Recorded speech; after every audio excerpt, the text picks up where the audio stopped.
Hey everybody, welcome to the first ever episode of BrickhouseBodymind TV, where our goal is to help you transform your mind and body to unleash the full potential of your spirit.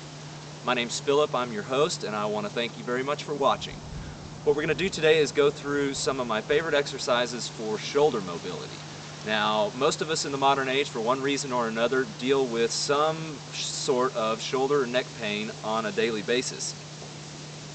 While sometimes that is due to some sort of trauma that you've had directly to your shoulder or neck area that results in a long-term injury, most of the time that's due to some sort of stress factor, like the way that you carry your stress or where you might carry your stress, or it could also be due to any number of habitual postural problems that come about from a lifetime of sitting at a computer desk or watching a bunch of television or some such thing like that. So the good news is, if that's the case, then this lack of mobility in your shoulder, or the tightness through your neck and shoulders, or even pain sometimes, is pretty easy to deal with if you take a little bit of time and consistency to do some exercises like what I'm about to show you. So let's go ahead and get started. What I want you to do is just put your arms straight out to your sides. We're going to be rotating the bicep up toward the sky and the palms down toward the ground, or bicep toward the ceiling, palms toward the floor if you're inside. So just take a minute to settle into this. We want to stretch evenly on the front side of the body and the back side of the body.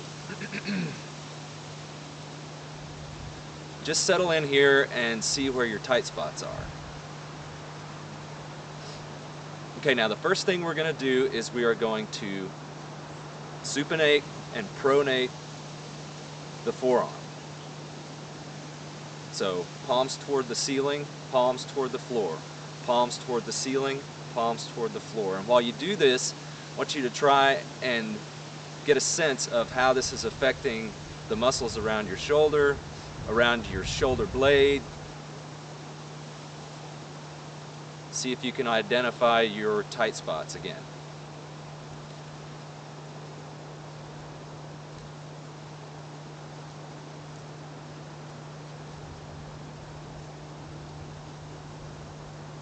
Alright, now that we've done a little bit of that, now we're going to do what I call the goalpost rotation stretch. Okay, so put your arms up here like a goalpost, fingertips toward the ceiling, upper arms parallel to the ground, and we're just going to rotate them down like this, fingertips toward the floor, and then back up, fingertips toward the ceiling. Okay, good job everybody. Now we're going to get a little bit silly. So if you can't handle a little good-natured ribbing from your spouse or a bit of ridicule from your roommate, I suggest you do these by yourself.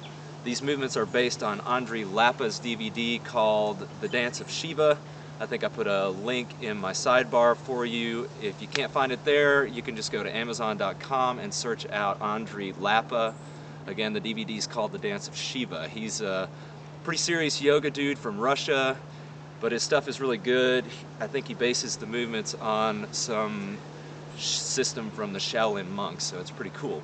Anyway, here's the first position, second position, third position, fourth position. Okay, it's just those three positions. 1, 2, 3, 4. And he says to imagine like you've got a full cup of water in one hand, or in both hands actually, so that we don't want to spill it. Palms kind of always facing the ceiling.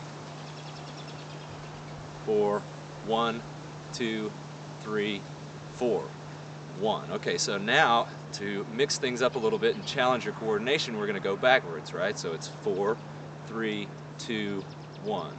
4, 3, 2, 1.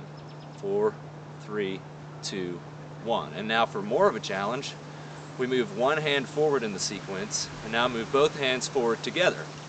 So we go 2, 3, 3, 4, 4, 1. 2, 3, 3, 4, 4, 1. 2, 3, 3, 4, 4, 1. And so for even more of a challenge, we can now go backwards in this sequence.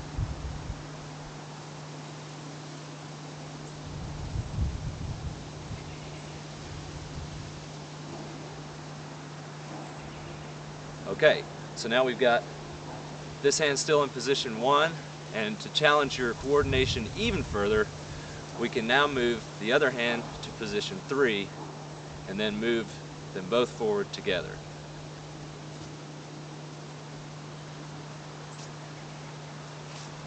Walk like an Egyptian. Okay, who did that? Try and stick with me, alright? We're almost finished. So we've got position 1, position 3. So now what we can do is take this hand to position 4 and move both hands forward.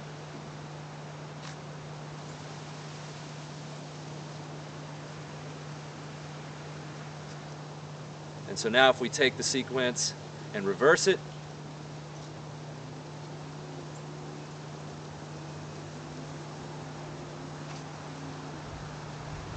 we've really gone through pretty much the whole system. Now, if you get Andre Lappa's DVD, it does get more complicated than that. I'm not going to go through all that with you now. And you can go ahead and tune off now, or you can stick around for a little bit of technical background on the shoulder joint. Okay, welcome back. The shoulder joint, like the hip joint, is a ball and socket joint.